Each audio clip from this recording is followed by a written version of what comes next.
Well, we're off to a great start. Alright everyone, and welcome back to the channel, or welcome if you're new here. I'm Christina, aka That Variety Nerd, and today we're back with our weekly NXT reaction video. I'm really excited because this week, since I have a little bit of time off coming up with like Labor Day and whatnot, I'm like, oh, okay, well, we're gonna go ahead and do some extra reaction videos, so stay tuned for that coming up hopefully this weekend. I hope. Freaking new NXT logo, and we're just gonna have to see how this goes. Right.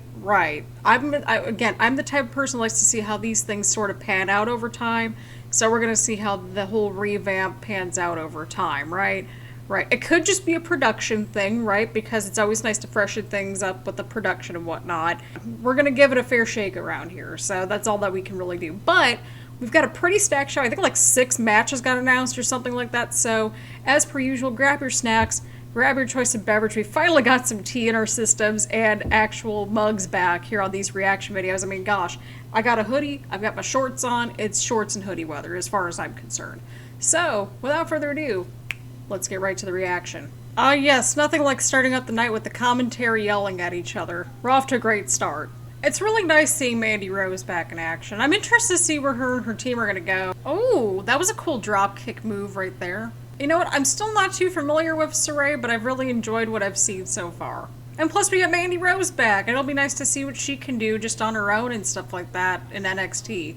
Alright, Mandy Rose just hammering away with the strikes on the ground. Mandy Rose slowing things down right here. Sarray's getting a little bit fired up here with some help from the crowd, of course. Oh, but Mandy's like really close to the ropes though, so I don't know, unless if she pulls like one of the arms back. I mean, she's got 2 free arms though. She could probably figure it out, right? It's been a solid match so far. Can't complain. I need like a fraction of Sarray's energy. What happened here? Why are they taking her away right here? I'm really confused. Unless if it's like an actual injury or something, or maybe it's more with the plot, or something's furthered along with the plot. I don't know. Yeah, let's take a look at this again. Oh, hang on. Okay, good. We got other angles.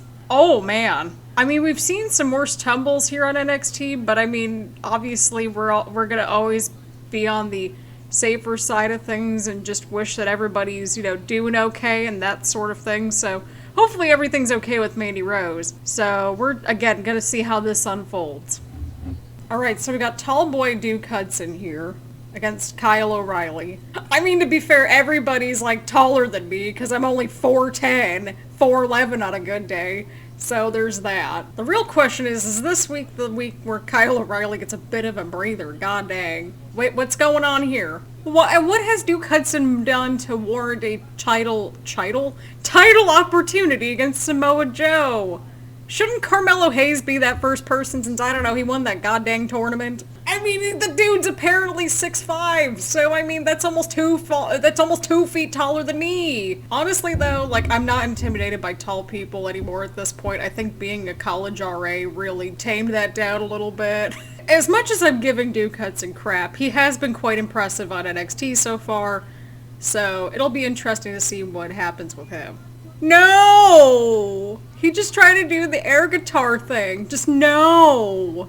Alright, so we're kind of almost where we were before the break, except just in a different hold and position. Oh, I heard that scream. That didn't sound too good. Hey, if we just get like 6 matches that are like at a decent length each, like 10-15 minutes apiece, I'm cool with that. Please sign me up for that. Oh, snap! I can't tell what the crowd is even chanting. Maybe this is gonna be part of the production that they're fixing, I don't know. Well, this is like, what, his like 4th match on NXT at this point? We're fact-checking this. Oh, well played, Kyle, well played. Oh, it's gotta be over now. Okay, so since this Duke Hudson dude has been back at NXT, because he was under a couple different names or whatever, this is only his 3rd match. So I would assume it might be his best match. But for real though, it was a good match, and I enjoyed it, so let's keep things moving.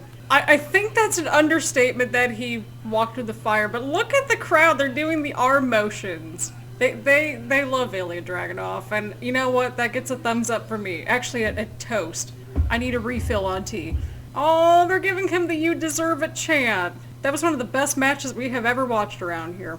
Truly. And we've been watching wrestling for a good 15 years. Maybe a little longer than that. We appreciate proof of life. We appreciate the continuity. We were so concerned about Dragunov a takeover. Can we get more of this NXT and NXT UK crossover stuff? Because that would be great. He just has like so much fire to him, and I think that's what everybody really likes about him. I want to know what's going to happen with this title now. We're going to get some good matches and some fresh matches, and I can't wait.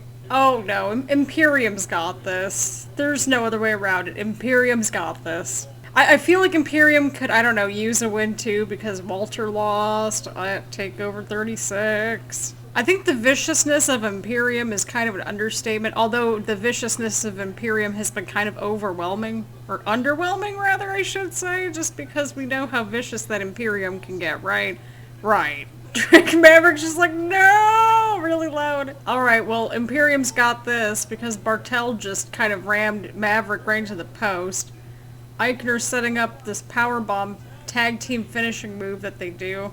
Alright, Imperium's getting some wins. Alright, I'm here for that. Really? We're actually introducing them as In-dex? Their wedding invitation looked like it had the American Horror Story font. Wait, there's a hyphen for In-dex? That's not how shipping works, I don't think. Believe me, we would know a thing or two. We were teenagers during the peak of Tumblr. What is happening here? But is he paying for the wedding, though? I feel bad for LA Knight who has to deal with this crap. Look, the only thing this guy did last week was that he didn't use his indoor voice, and he was telling people to use their indoor voices, and he was going on about loins for whatever reason. So, I don't know, this dude seems a little bit more focused than Johnny Gargano is right now. I don't understand why we were having the camera on In-dex for so long when we want to see the entrances. I'm not behind In-dex, Beth. Have we not seen the past 6+ months of programming with Dexter Lumis? I mean, God, he brought zombies to NXT, he kidnapped Roderick Strong last year, he kidnapped Austin Theory earlier this year. I mean, that's 3 strikes and you're out. Poor LA Knight, God. I mean, on paper, this looks like a good match, and I'm just gonna hope that it turns into a good match. And that In-dex is not involved, but they probably will get involved. Oh, he missed the elbow right there. Oh, what's LA Knight up to here? Oh God, right into the ropes. You know what, LA Knight's had a good match so far. Gargano has been too, of course, but LA Knight's sort of on the offense right here. Oh, what a wipeout right there from LA Knight. Oh no. Something about that landing just there was just uncomfy. Lumis is just standing there menacingly. This has been a good match so far, probably the match of the night. Oh my God. Dexter Lumis just got Johnny! Johnny's like not having any of it. Oh, he just shoved Johnny out of the way to kind of protect him. Oh, okay, well, I mean, at least Dexter Lumis just doesn't stand there menacingly. What is happening? Alright, LA Knight picked up a win. I don't know what we just saw at the very end. Man, I feel bad for Johnny Gargano. He deserves better than this mess. Reaching out, touching me, touching you. What's next? We're gonna get the Wayne a musical number? Oh God, I don't want to jinx it. But that was a mess.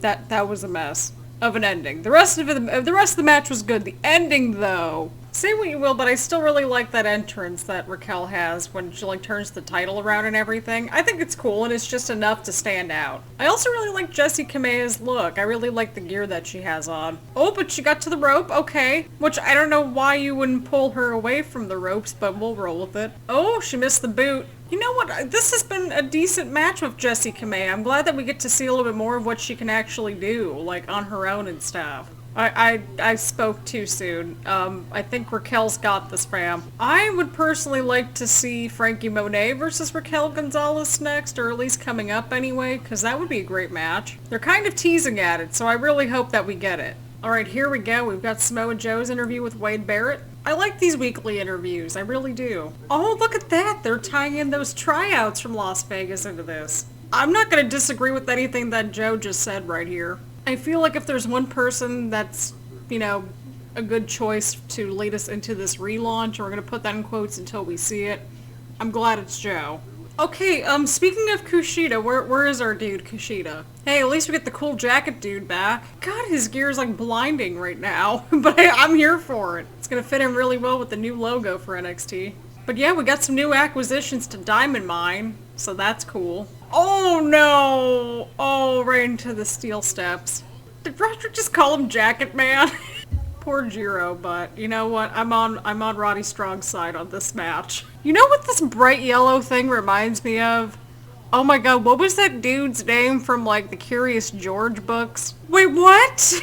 Okay, so literally this guy is just called the man with the yellow hat here, and that's what Jiro's gear reminds me of. But apparently, the man with the yellow hat has an actual real name, and my childhood's ruined. Come on, Roderick. Oh, yep, that's over. I think a statement's an understatement. Yeah, where is Kushida? We haven't seen him for a little while. I hope he's okay. I would love to see Roderick get the Cruiserweight Championship. He totally deserves it. Plus, I mean, like, he's had a singles title before with the North American Championship, so I think he would crush it as a Cruiserweight Champion. So, Timothy Thatcher did indeed get maybe injured or something. I don't know. He's basically out of action indefinitely. Okay, so we finally got a nickname for Pete's group. We're just gonna call them Peter and the Dudes from now on. I mean, they're a good group though, I will say that. Yeah, are we gonna get that answered at some point? Are we gonna get O'Reilly versus Holland possibly at some point? Because, I mean, that did happen last week where Holland just randomly attacked Kyle for no reason. I'm interested to see how Ridge Holland does, like, in a main event match. Okay, Ciampa, I wouldn't go outside the ring. It's like 4-on-1, dude. It's 4-on-1. Have we ever gotten Pete Dunne versus Tommaso Ciampa? I don't know if we have or not, but that's a match I'd like to see. I'm starting to think this out loud here, but because we have Hit Row and Legado del Fantasma and the whole faction thing going after the North American Championship, I wonder if maybe this is a sign that, like, maybe while Pete's going after Joe, what if Ridge Holland goes after the North American Championship? But I mean, Ciampa's a former NXT champ, and he just crushes it in every match that he has. You know what? This has been a good main event so far. Oh man, can Ciampa get him up though? Oh, there goes Ridge Holland now. Oh, they're checking on the neck of Ciampa now. I think having the air sucked out is an understatement. Man, I just hope that Ciampa's okay. Like, even if this is just like, you know, even if it's not like an actual neck injury situation thing, you know, just given the history, you want everybody to be okay. And I think I mentioned that earlier, but it's worth mentioning again. Oh my god, Ciampa's got him up. I'll say this though, these two are just bringing it here in the main event, and Ridge Holland, like, you can just tell that there's a lot of potential there. Oh no, where's he going? Oh, he's got him caught in the ropes again. Okay, but wait, that's kind of the third match though we've seen with people getting caught up in the ropes. Oh, okay, well, I guess that was the end of the match. I didn't expect it to end that way, but we'll go with it. Alright, Peter and the Dunes are back, and they're beating up Ciampa. Wait. Okay, so wait, MSK is out here, and they're taking on Oni and Danny next week. That adds up. MSK and Ciampa's... this is an interesting unit right here. I feel like this is a reoccurring theme where, like, MSK is just basically going in to help anybody that's, like, in a war with a faction, or at least, like, a tag team situation, because I remember when they were going with Kushida for a match or so, when they were all entangled with Legado del Fantasma a little while back, but it could be interesting, and I want to know where things are going. But that main event was a good match. I enjoyed it. I think everybody looked good in the match, and again, I think Ridge Holland has a lot of potential, and Tommaso Ciampa was in the match, so I'm going to enjoy a Ciampa match. Alright, so our final thoughts for this week's NXT. I actually quite enjoyed this week's NXT. I liked how we got all those matches in there. It flowed pretty well. It was a really quick watch. I like how we were building towards things and revisiting some stuff, and I like how they're kind of, again, pairing people up with, like, people that would, you know, that are sort of more established on the NXT. We're going to put that in air quotes, but, like, people that we're more familiar with. I think that's the word we're going to go for. I also like the O'Reilly and Hudson match, although, like, I'm still not super on board with Duke Hudson. I mean, he's got something, but there's just something that's not marinating with me. I don't know. But I also like the main event. That was quite good. I would like to know where the Roderick Strong Kushida thing is going to go, and I'm already excited for next week. I mean, they already announced like 4 matches for next week, so we're already off to the races for next week already. But overall, I enjoyed the show as a whole, and I'm interested to see where all these, you know, different things are going to go, and if it's going to also boil into the relaunch or the revamp, whatever we're going to phrase it as, and we're going to just stay put and just see what happens with that, like I mentioned earlier. So, on that note, let me know what you all thought about this week's NXT down in the comments down below. As I mentioned earlier, we're going to be working on some more reaction videos this weekend. My hope is that we get a couple of takeovers, like past takeovers in the can. And we'll also be covering All Out as well, just because I want to know what happens there. So, it's a programming alert, just giving y'all a heads up. So, again, on that note, thank y'all so much for tuning in. Leave a like, leave a comment, make sure to subscribe and hit the bell button so that way you get notifications. And also make sure to check out the podcast. We try to upload somewhere between Friday and Sunday, typically somewhere in that realm on the weekend. We talk about wrestling. We've been talking about American Horror Story quite a bit because that's been the most topical thing lately, at least in terms of our pop culture-ness over there. But we talk about other things as well, and life. So, again, thanks for all the support, and I will see you all around later. Bye, everyone.